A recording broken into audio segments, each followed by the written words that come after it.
Hello, good evening. Ngayon po, mag-unboxing tayo sa kasamang kit nung XE135B na XCMG excavator.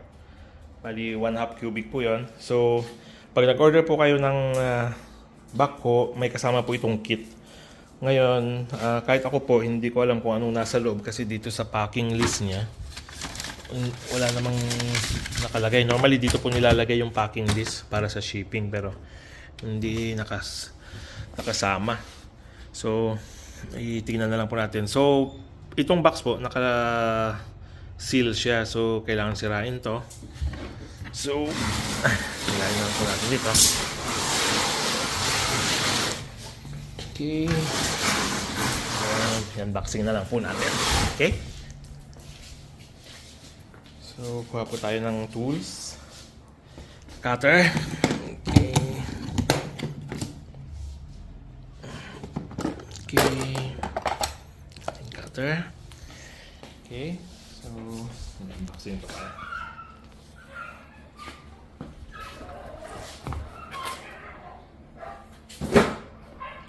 Okay. So, tingnan natin kung paano mare-recycle itong kasama niyang kit kasi yung ganda po. Kaya lang no chance, parang kailangan talagang sirain. So let's see. Dito natin sisirain. Try na. Okay, so nabuksan na po natin. Tingnan natin yung laman.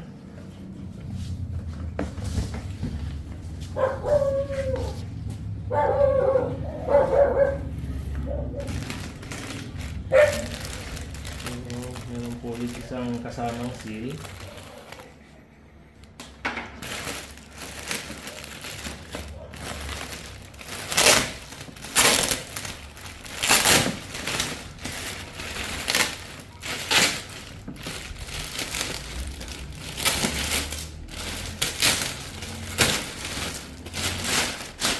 Okay, so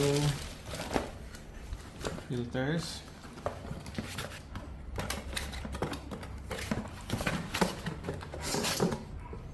Oil filter, Isuzu. So, Isuzu engine po siya.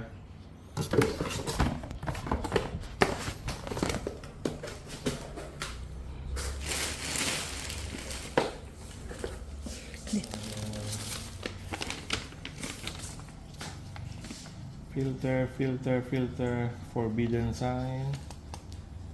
So, tatlo. Packing list. So, nandito po kaya pala hinahanap po natin yung packing list na sa loob. Normally po ang packing list na sa labas para ma-check ng customs. So, may tools siyang kasama. So, i-review po natin mamaya. And then, ito po yung hinahanap natin, yung user manual. Kasi nagkaroon ng blinking sign. Guys, mabasa natin.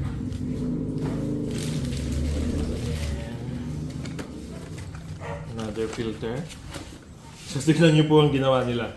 XCMG brand, pero nilagyan nila ng Isuzu na filter. So, fuel filter. Nirepack nila sa XCMG.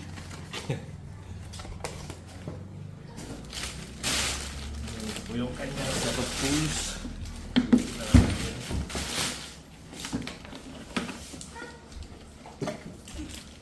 Okay, so open wrench, may martilyo, adjustable wrench, fuel filter, wrench, okay, may Allen keys.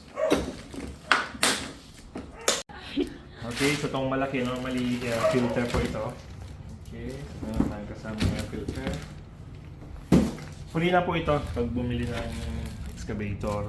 And then, do not operate. O-rings.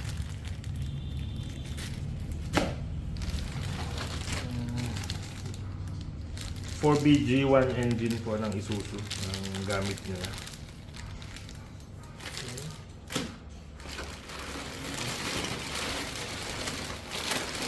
Kasamang grease gun. Okay, so yun na po lahat yung laman ng kit. Okay, kapag diniliver po kasama na sa backhoe. Okay, so ito ang ating unboxing. for our XCMG XE135 1/2 cubic excavator.